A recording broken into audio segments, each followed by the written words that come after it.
Super wild card weekend is almost here. Can a rookie quarterback make a statement and get this playoff win? We are going to break down if Dak Prescott and the boys can take care of business. We also need to be worried a little bit about the Eagles. We've got freezing cold temperatures for the Chiefs and Dolphins. And as always, we've got our best bets for the weekend that you definitely want to lock in, because I'm just going to say it. We're going to hit on all of them, at least hopefully. We are breaking down a super wild card weekend right here on the Fantasy Life Playoff Show.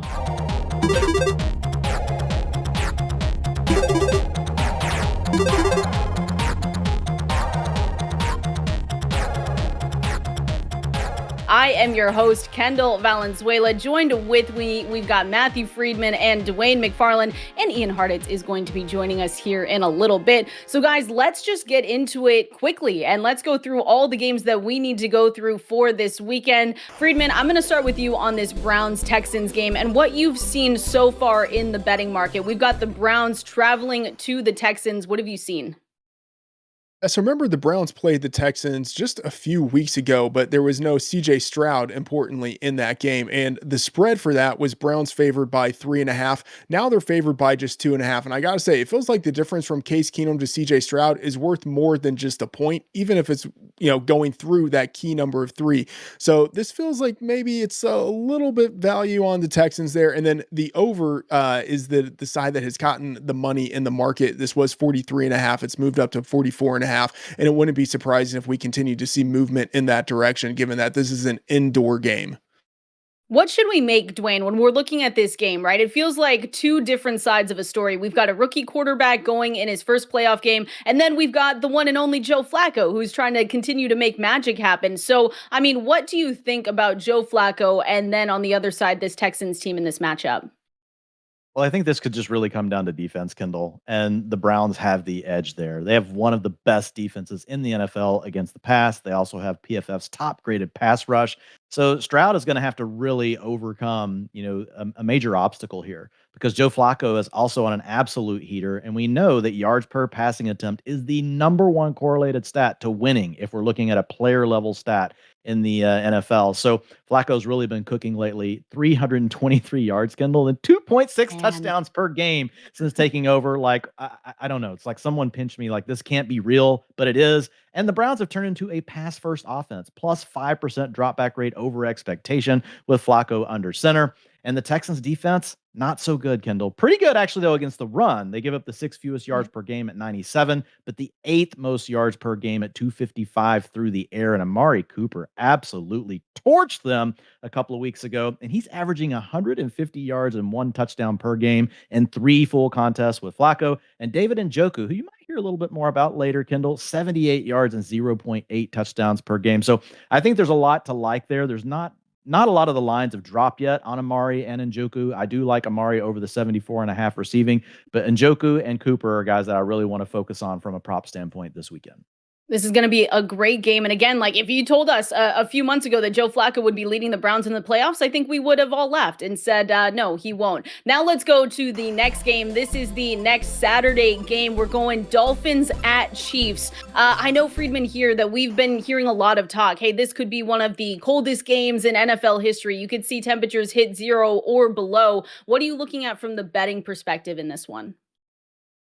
Yeah, so certainly a negative situation for the Dolphins in terms of the weather, and the market has reacted to that. On Sunday, this line opened Chiefs favored by 3, pretty quickly moved to 3.5 and then 4. And then now looking at DraftKings, it has moved to 4.5. And, we might continue to see the market move in that direction, but I think we will hit resistance for the Dolphins at some point soon. And then the total has moved down, as you might expect, given the weather. 46.5 is where it opened. It was bet down to 42.5. It's bumped up a little bit, 44.5 at DraftKings right now. Dwain, what are you looking for in this game? Because we've already just mentioned the weather. We also have a Dolphins team that's coming in a little bit banged up. But on the other side, the Chiefs have not been incredible like we've usually seen going into the playoffs. So what are you looking at here? Yeah, I think it's a really interesting matchup, Kendall. And just real quick on the cold weather stuff, I find it really interesting. They're 0-10 when it's 40 degrees or lower. But last year in the 2 games where we had McDaniels at the helm and we also had Tyreek Hill on the team. One of those games we did not have Tua Tagovailoa. But in the one game against the Bills where you did have all of the weapons available in the cold weather, you had the Dolphins playing great. So I don't think we can just sit here and say that because it's going to be cold that we're not going to be able to score any points on the Miami side of the ball. They are getting healthier. They're getting Raheem Mostert back, should get Jalen Waddle back as well. And you talked about it, Kendall, on the Chiefs side of the ball. That's really where I have more concerns offensively. Now it is at home. It's Patrick Mahomes. He's going to find a way, to try to keep this thing close, maybe pull it out. But I do think that the Dolphins are going to keep this close and they have a chance to win because they are healthy on the offensive side of the ball. Now, defensively, it's really bad, Kendall. They've lost Jalen Phillips, Bradley Chubb, and Jerome Baker, three of their top defenders since Thanksgiving. And they've even lost the backups to these guys. Phillips and Chubb, Nick Good, and Andre Van Ginkel are their backups. They are not going to be playing this week. So it is going to be brutal for Miami on the defensive side of the ball. So they're going to have to score a lot of points to stay in the game. Yeah, traveling to Arrowhead is already a tough go of it. And then you add the weather to some extent, and then you add the injuries. It's going to be tough, but that is going to be a good final game on Saturday. The next game, though, is the first Sunday game that we get this weekend for Super Wildcard Weekend. Steelers at Bills. I mean, Freedman, this is the most lopsided game for this weekend. I mean, do you think that when you've seen all the betting trends and everything in the market that this is set correctly? Yeah, I mean, this opened 9.5 favoring the Bills, got bet up to 10, and it has stayed at 10, even though the total has plummeted, which, I mean, a 10-point spread in a total game of 36, that is kind of unheard of, which just means total disrespect for the Steelers in this market. But 43 is where this total opened, but because of the expected snow and winds above 20 miles per hour in Buffalo with cold temperatures, the total has plummeted to 36, which that is a massive move. And it has happened very quickly. I think it could continue to move down as we approach kickoff if the weather looks like it's going to worsen. So I understand why the Steelers are being disrespected in this way in the market. I don't know if it actually is disrespect, but man, that is a massive spread, 10 points with such a low total. If this is a true snow game, it could end up being like, I don't know, 14 to 10 or something like that. But I mean, this could be a nasty game that is actually pretty fun to watch from a football perspective, just with all of the weather going on. I mean, Dwain, you wrote about it in the utilization report, talking about Josh Allen and how this Bills team is letting him run with the season on the line. So when you look at this matchup, do you think that continues in this game? Yeah, I think it will for all the reasons that Freedman mentioned. They're obviously letting Josh Allen do his thing because they're not as worried about injury. They're just trying to get into the playoffs. Now they're trying to keep advancing. And so with Josh Allen, we had seen a dip. He was only averaging 13% of the Bills' design running attempts coming into the last three games. And over that stretch, it's now bumped way up. He's had 30%, Kendall, over the last two contests. So he's also had a 9% scramble rate, and that's equal 27 rushing attempts over the last two games for 111 yards on the ground. So when you're looking at Allen, I do think that he's going to continue running the ball this weekend. Drop back rate over expectation, minus 12% over the last three games. And oh, guess what? The next closest team over that same stretch is the Steelers at minus 10% drop back rate over expectation. I actually do think that this weather plays into the hands of the Steelers because it could just keep the game close. It could keep it where they're hanging around until the end. Their recipe for success, even though it has had a lot to do with Mason Rudolph surprising us with how well he's played, but they have heavily leaned on the ground game, and they've made Najee Harris the primary ball carrier on early downs, and he's rewarded them and fantasy managers 24.2 and 24.3 fantasy points over the last two games. And I think with the way the weather is going to impact the game, the Steelers are going to be able to play their game. Now, they won't have TJ Watt, so that's definitely going to be a factor, but I think this game ends up closer than what people think. All right, the next game that we are going to break down, I know that we've got two Cowboys fans on the screen right now, and then Ian Hartitz waiting in the wings, so I'm going to tread lightly here with this one. But, I mean, Freedman, when you look at this, Cowboys 7.5-point home favorites going up against a Packers team that has been hot over these last few games. So what have you been seeing here? Yeah, this opened at 7, quickly moved to 7.5. And I think that's probably the right number. The Cowboys have just been so dominant at home. And you have Jordan Love, not a rookie, but a first-time playoff starter. It's a tough matchup for him. 7.5 feels right. I'm going to be thinking about teasing this down to 1.5. If it moved back to 7, maybe I would consider betting it. But man, I don't know if I want to be laying 7 points with Mike McCarthy, who could do Mike McCarthy kind of thing. hashtag revenge game. The total is really what is intriguing here. It was 48.5 when it opened. Has been bet up to 50.5. You've got two teams that can put up a lot of points playing indoors. Yeah, I mean, 50.5, we might see this continue to move up to 51.5, maybe even 52. I mean, Dwayne, I've got a stat here. Per ESPN Stats and Info, Packers' youngest playoff team since 1970, when they had the NFL AFL merger to make the playoffs based on average age weighted by playing time. So I don't know, you're a Cowboys fan, but when I look at this Packers team, I'm interested to see on that side of the ball how you think they could do against the Cowboys. Yeah, I'm going to the game, Kendall, and I'm not Mm. comfortable. I will tell you that. And the main reason is Jordan Love. Jordan Love's a guy that early in the season we talked about a lot, and I just wasn't sold. Like, he was coming through with fantasy points, he was getting the production, but everything, all the underlying data points were pointing to inconsistencies, things that over the long term would eventually undo him. But to his credit, he's gotten that all under control, Kendall. In the last game, he had an 84% completion rate and a 9.9 yards per attempt. Over this last 8 games, he has truly become better. He's averaging 21.9 fantasy points per game over that stretch, and it's sustainable because a 70% completion rate and a 7.7 yards per attempt. So those are massive improvements from early in the year, Kendall, when he was at 59% completion rate and 6.7 yards per attempt. So I think Jordan Love does give the Packers a chance. I think that the Cowboys should be favored. Like Friedman said, they play really well at home, but I think Jordan Love could make it scary, Kendall. Yeah. Hey, fifth youngest team, to correct myself from earlier, fifth youngest team in the playoffs. They are maybe going to make some chaos. And I'm sorry to you guys because I know you guys are the Cowboys fans, but I'm super excited for this one. Let's go to the next game here. This is Rams Lions. This is the final game on Sunday. Friedman, I mean, the script makers knew what they were doing with this one. At least they know what's at stake here with Stafford going back and everything like that. So what are you seeing from this game from a betting perspective? Yeah, Sunday Night Football here. This could be the game of the week. Certainly one I'm excited about. At DraftKings, this opened at +5, and I'll talk about this game a little bit more later, but +5 quickly bet down to +4, +3.5, and now it's sitting at +3. The Rams getting 3 points on the road in Detroit. I think it will probably flutter back and forth between 3.5 as we get closer to kickoff. And then the total, of course, 51.5. We've got two incredibly high scoring offenses playing indoors. This is a total points festival that we could have here. The matchup specifically of Jared Goff going against his former coach, Sean McVay, that will be really interesting. And I think that might be the one area where if you're interested in the under, you could maybe have some enthusiasm thinking that maybe the Lions don't have the aerial success with Goff going against his former coach. But man, we could see a ton of points in this game. I mean, Dwayne, when we look at this, we know that Sam Laporta is a key piece of the Lions offense, but with him expected to miss some time, I mean, how big of a loss is that for this Lions team? Yeah, and I think they're still hoping he'll just rub some dirt on it and get out there in true Lions fashion with kind of the way they played their True. mantra.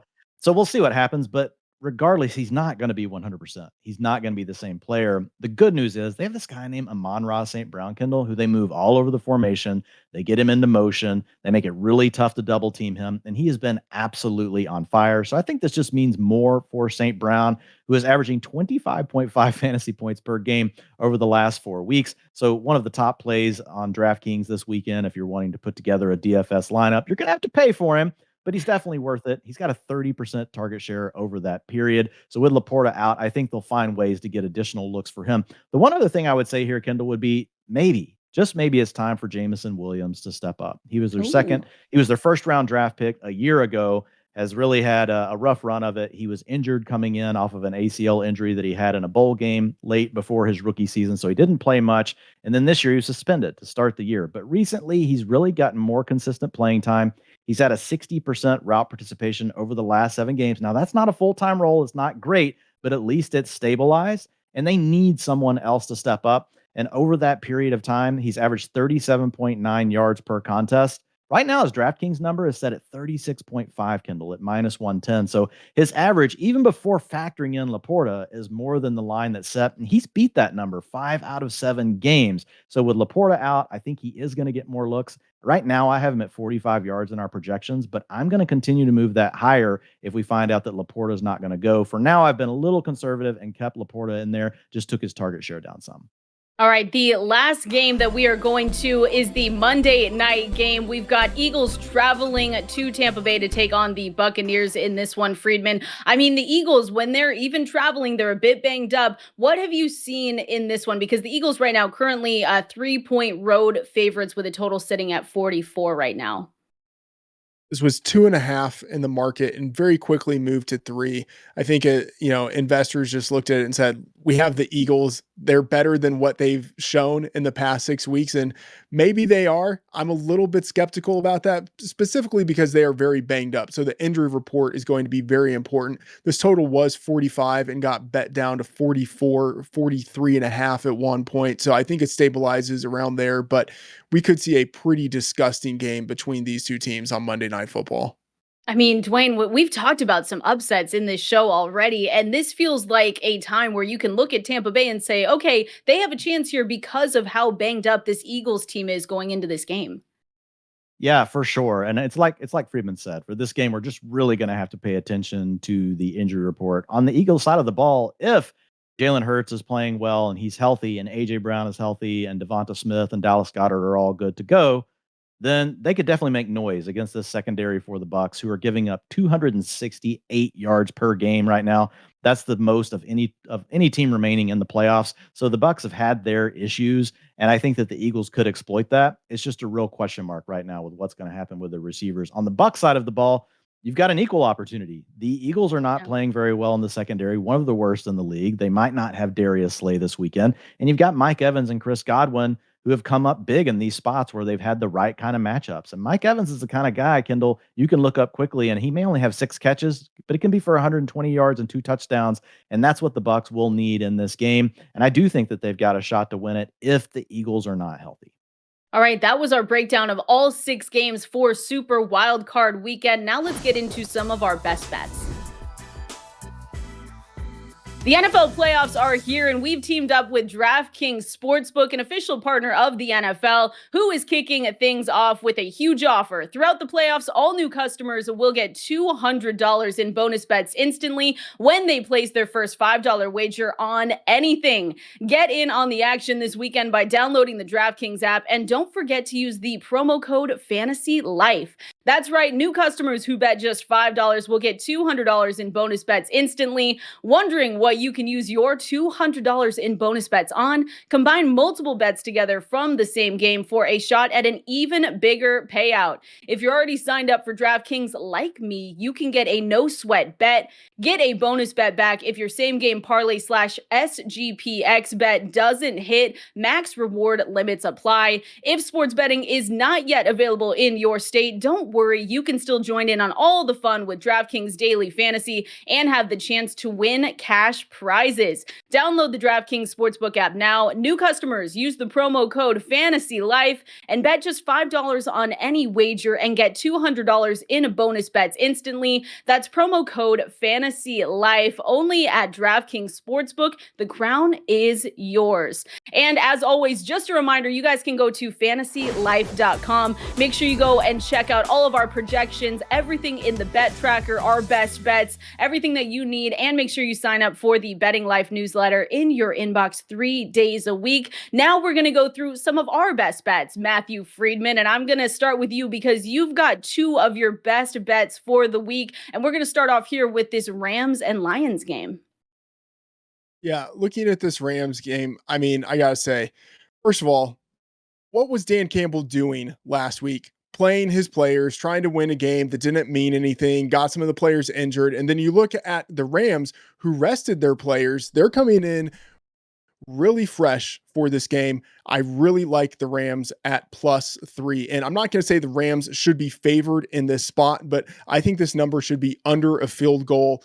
And this opened at +5 at DraftKings. And I looked at that number and I thought, what am I missing? Like, I thought there was literally some injury news for the Rams that I went and was trying to research to find as to why that number was +5. By the time I realized that there was nothing there, that number was down to 4. By the time I tried to bet it, it was down to 3.5. So I got the Rams +3.5. It's +3 now. I still think that it is bettable at that number. I like Dan Campbell as a coach. He's legendary in terms of his against the spread record, 35-16 for his career against the spread, 18-7 against the spread at home. But Rams head coach Sean McVay is just a superior coach. He's a road underdog in this case. He's done well in that spot, 16-10-2 against the spread.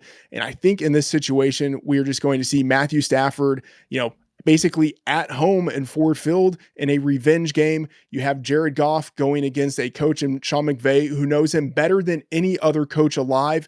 It just feels like a really tough matchup for the Lions in this spot here. So we have the Rams coming off of this miniature bye, not playing any of their main players last week. I like them at this number of +3 at DraftKings. Like Ian said the same thing last week. Ian, didn't you say, Dan Campbell's going to look either like the smartest coach or he's going to look like, not the smartest coach when you play those players. So that was a shout out to you, Ian, because you did bring that one up last week when they announced that they were starting their players. Freedman, your second bet, we're going to the Tampa Bay Buccaneers game going up against the Eagles. So I haven't bet this one yet, but I am very interested in the Buccaneers, whether it's Buccaneers at +3, Buccaneers on the money line, whatever it is. So I'm waiting because I got to say the injury reports for this game are going to be really important. If the Eagles have positive injury news, this line might get to +3.5. And that is where I would be interested in betting it for the Buccaneers. If not, and the market stays where it is at +3, I might bet the Buccaneers there at +3, maybe the money line. And if the market moves against the Bucs, then they would be interesting in a teaser potentially. But the Buccaneers, an imperfect team, like no question about that. But they are at home. They have their third game in 4 weeks at home, and they are healthy. You compare that to the Eagles, who are on the road. They are 0-6 against the spread since week 13, and they are pretty injured. Now, quarterback Jalen Hurts dealing with that finger injury. He's going to play, but he's been far from perfect. 15 interceptions in 17 games. His home road splits are really pretty negative. On the road, only 210 passing yards per game, 5.6 adjusted yards per attempt. And the Eagles aren't guaranteed to have A.J. Brown and Devontae Smith back. I think they probably play, but I don't think they're anywhere close to 100%. And then in the secondary, the Eagles could be without Darius Slay, their number one corner, could be without free safety Reed Blankenship, could be without slot cornerback / safety Sidney Brown. Like, they're dealing with a cluster injury in that secondary. And then on top of that, you have Matt Patricia. And that basically says it all. With Matt Patricia as the defensive coordinator / play caller, they've allowed 26.8 points per game over the past 4 weeks. And that's to Tommy DeVito, to Tyrod Taylor, to Drew Lock, and to a Cardinals team that has no incentive to win games. Like, the Buccaneers, they should have no business beating anybody in the playoffs, but they still actually might have a chance to beat the Eagles. And I can't believe I am saying that. So I'm going to be paying attention to the injury report. And if a number of these guys are out for the Eagles, I might be looking to bet on the Buccaneers at that spot. Trey to Drew Lock. Sorry, Ian. I didn't warn you about that one. I just had to let you know that was not in the not in the plans, not in the plans for the rundown. He didn't say that he was going to do that, but those are Freedman's two best bets. As always, let's go to Dwain to give us his prop for the weekend as well. Yeah, we're going to stick in the rushing department like last week, Kendall. I'm scared, honestly, to bet anything with the Lions now after hearing Freedman rant on about the Rams there. He made a lot of really good points, but I do want to take the over on David Montgomery's 55.5 rushing yards, -115 right now on DraftKings. He's hit that number in 11 of 13 games where he wasn't injured. I had one game that I had to throw out. He only played 30% of the snaps, averaging 72.5 over that span, and we haven't projected for 62.8 this weekend. Normally, you'd want that projection to be a little bit higher than the 55.5 to make this bet. But because he's hit it so many times, Kendall, I really like David Montgomery over 55.5 rushing yards. All right, there we go. I know two separate beliefs of what we could see from the Lions, but one of you is going to be right. So that's going to be perfect for the next show. And we'll just compliment you then. Freedman, you've got a same game parlay that you like. I need to know if there's any, do we have kicker props? Are we going to continue this into the playoffs, or is that done? Well, for this game, there were no kicker props posted because of the Ah. wind. And that factors into it here. We have an 18-1 same game parlay here at DraftKings. I'm looking at this Bills Steelers game, taking the under of 36. I mean, there are serious weather concerns for this game. Right now, projected 23 mile per hour winds, 96% chance of snow, a high temperature of 24, but probably more likely in the teens. Like, this could be a real snow type of game. And you look at what we have seen out of outdoor games in the playoffs. Historically, 98, 75, and 4 to the under in those games with wind, 30, 16, and 2 against the spread. And you add cold conditions on top of windy games, 15, 5, and 1 to the under. Now you got two teams that play kind of conservatively. So I think we see the under hit. And I think this is the point in the season where, like, Mason Rudolph, he's had success throwing downfield. If there are windy conditions, I think that makes the Steelers really one-dimensional. I'm going to say we add 0 to 10 points. That is the range in which the Steelers score in this game. And then we start layering on top of that this idea of, like, okay, if it's a low scoring game for the Steelers and a low scoring game overall, what does that mean in the player prop department? And I am looking right now at Josh Allen under 0.5 interceptions. Now, Allen has thrown a ton of interceptions, but I don't think he's going to have all that many pass attempts in this game. And that's kind of putting me on the under here. So I'm taking the under on the pass attempts of 30.5, taking under 0.5 interceptions. And we're thinking, okay, if the Bills are having success, but they're not really throwing the ball, then they got to be running the ball. So I'm taking over on 34.5 rushing yards for Josh Allen and over 62.5 rush yards for James Cook. So I think we see the Bills sustain drives, have success on the ground, keep the ball away from the Steelers. And I think you put all that together, it means under 36. And hopefully we hit this 18-1 same game parlay at DraftKings.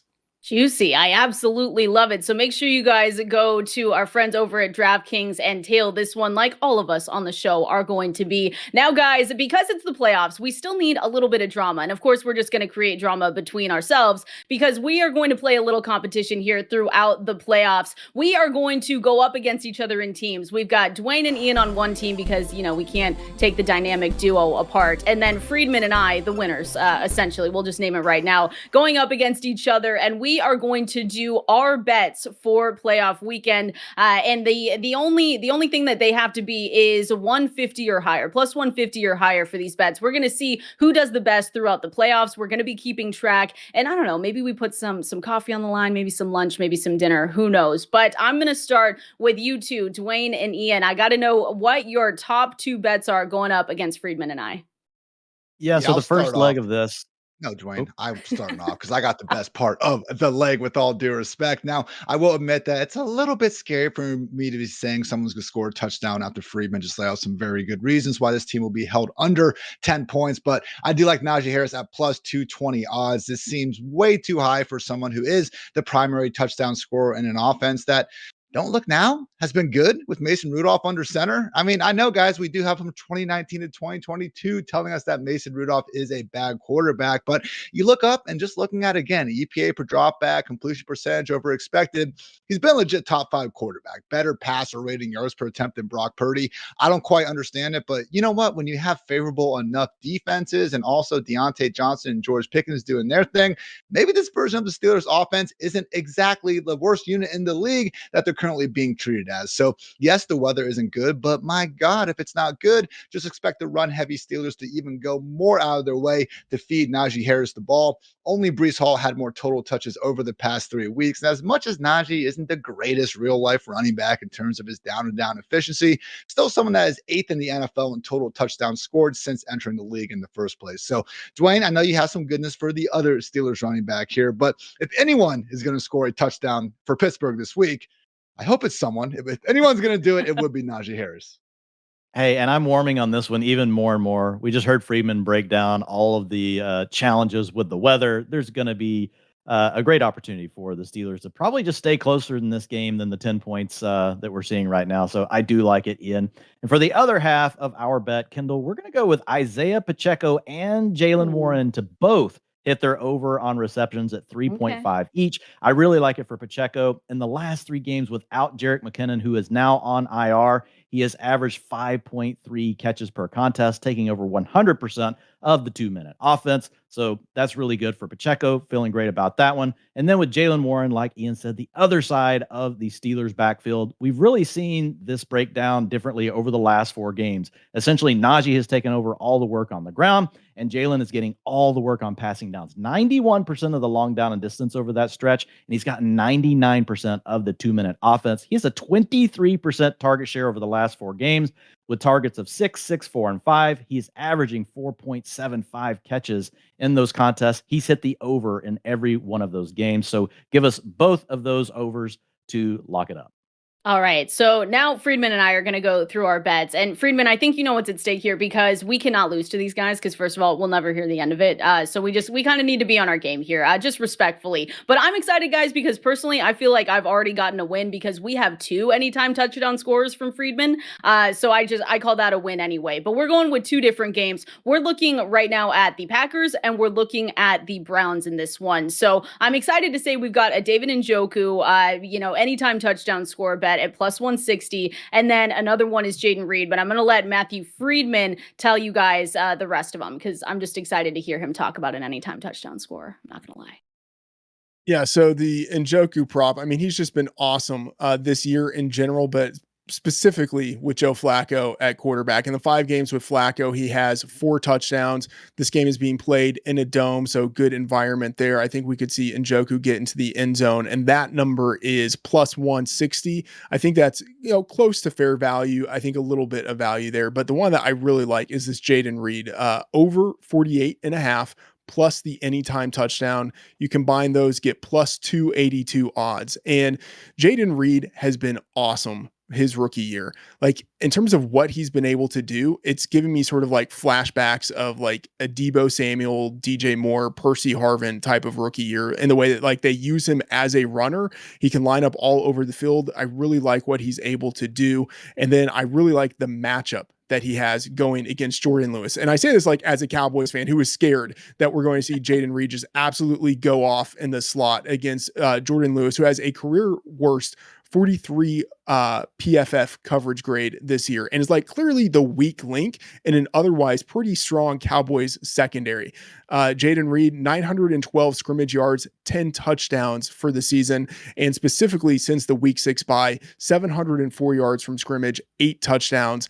Like he's kind of like the number 1 receiver in that offense, especially with Christian Watson uncertain to play and Romeo Doubs also dealing with a chest injury. Like we could see a significant amount of Jayden Reed. So getting him over the 48.5 yards and getting the anytime touchdown plus 282 odds is something I really like. Do we have it in writing from you, Freedman, and Dwain that if the Cowboys lose this game that you're still coming to work on Monday, or is it a day off kind of thing? Just a morning kind of thing? No, nothing. No days off. I might be a little down, but I'll be here. Yeah, no days off. I will be drinking, but no days off. All right. That's good enough. I feel like you can, you can drink if that has to happen. We're going to go through our bold predictions for Super Wildcard Weekend. Let's get into them.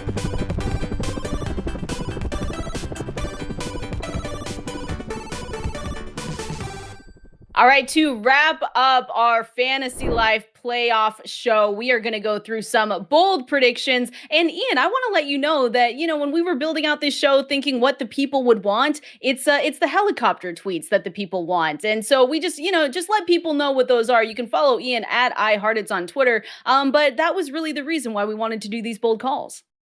Yeah, Kendall, because I do think as much as we like to sit here and make nuanced, rational statements, throughout the week, sometimes when it's Sunday morning, it's time to go out there and just be bold about it. So can't stress the boldness enough with this. My usual philosophy is to take a player who is not in, I almost said Austin Eckler, but this is 2024 we're in now. So not a Justin Jefferson type of player who we expect to go off. But yeah, 100 plus yards and 2 touchdowns is the usual criteria. I think we'll dwindle it down a little bit today, include some spreads and things of that nature. But yeah, it's about being bold, Kendall. And what better way of being bold than by dropping down from a freaking helicopter to let the world know what you're thinking.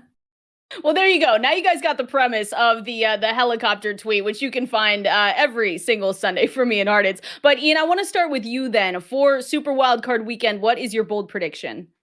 I think the McFarland family is going to be crying on the way back home from that Cowboys Packers game because I got Green Bay taking down the Cowboys 38-35. Cannot stress enough the shootout heavy nature of this. So I did not have my best bets in there, but over on this one certainly would have been one of them, because don't look now, guys, but Jordan Love and accordingly this entire Packers offense looking like a true top 5 unit in the NFL. Specifically, they've been just that in pretty much any statistic you want to look at ever since week 9, which again, relatively arbitrary cutoff, but we're now talking about 2 months of action of Jordan Love and the Packers being top 5 in EPA per play, yards per play, touchdown drive percentage, all that and so much more, despite the reality they haven't even been healthy during this stretch. I mean, seriously, from Luke Musgrave to the running backs, Jaden Reed, Christian Watson, Dontavian Wicks, almost everyone worth anything to this offense has been hurt at least at some point during the second half.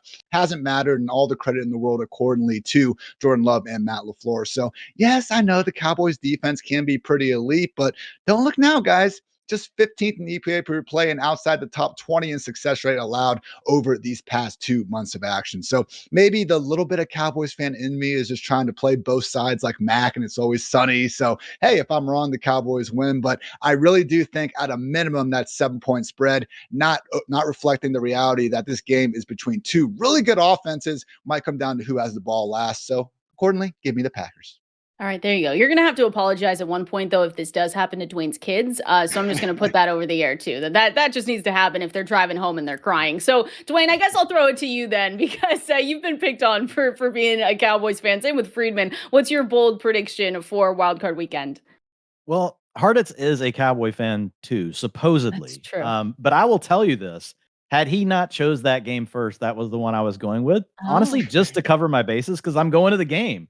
Like, why not have something that's a positive to come out of it? I went to this game a few years ago in the divisional round. Friedman was also there. We found this out chatting before we started the show today. And it was an Aaron Rodgers comeback, rolls out to the left on one of the last plays of the game, just waits, hits Jared Cook right at the sideline. He catches the ball. They come on, they kick the field goal. And we, the family, went home crying. So we're going to go back. We're going to run it back, Kendall. It's wild card weekend, though, so I'm confident that the Cowboys can pull out the victory. But everything Ian said is right about the Packers. So I am going to go in a different direction, and I'm going to go with the Dolphins. And I just kind of laugh at this cold weather narrative. I get it. 0-10 in the last 10 games at 40 degrees or below. But if you look back, how many of those are with this Dolphins squad? Only 2 of them. Well, actually 3 of them if you count the playoff game last year. Last year against Tennessee, they lost 1. And then if you look at last year against Buffalo, they lost 29-32 in week 15. So that was close. And then in the wild card game, when they didn't even have Tua and they were all banged up, they made it a competitive game against the Bills. But in that one game that was really cold where they had Tua, had Tyreek Hill, they went off for 405 yards. In that game, they lost 29-32. So I think with the team getting healthier, we're looking at having Jalen Waddle back, should be getting Raheem Mostert, and they're going to need it because their defense is completely decimated right now. But I do think that the Dolphins go up and surprise the Chiefs. And is it really that much of a surprise? Sometimes I think about these things and I'm like, a month ago, what would we have said about, this game? And the Chiefs have really struggled. So give me the Dolphins. There we go. Let's continue with some upsets then, Freedman. It feels like the theme of the show today. What is your bold prediction for this weekend? Yeah, talked about the Rams earlier and how much I like them. I say that they go into Detroit and win by 10 over the Lions. And I think it could still be something of a shootout. But I just think the Rams going against a pretty helpless Detroit Lions defense are going to be able to do pretty much whatever they want indoors. And I think Jared Goff going against a coach who knows him so well is just going to have enough speed bumps there to where he won't be able to do entirely what he wants indoors at home. So I think it could be a shootout, but I think we see the Rams just absolutely do what they want and win by at least 10 points. All right, and I'm going to finish this up. I do not feel good about this, guys, but I'm going to throw it out there. Ian was first to the rundown, so he got to pick, probably the best bold call of the weekend, and then you guys all followed in. So I'm going to say that the Texans, led by CJ Stroud, do shock the world. They go in, they beat the Browns. I'm going to say 24-21 in this one. I just think first playoff berth since 2019. Why not keep the good vibes going with who I think maybe should win Coach of the Year, but we can talk about that at a later time. They're at home in this one. I wanted to make a joke too about Joe Flacco maybe being tired. I think this is a mid-afternoon game. So he's going to have his nap. He's going to be good to go. He'll be refreshed and ready. But I'm just going to go with that on my bold prediction. Texans take down the Browns. That was our Fantasy Life playoff show. Thank you so much all for joining us. We're excited to be with you throughout the entirety of the playoffs heading into the Super Bowl. We'll see you next week.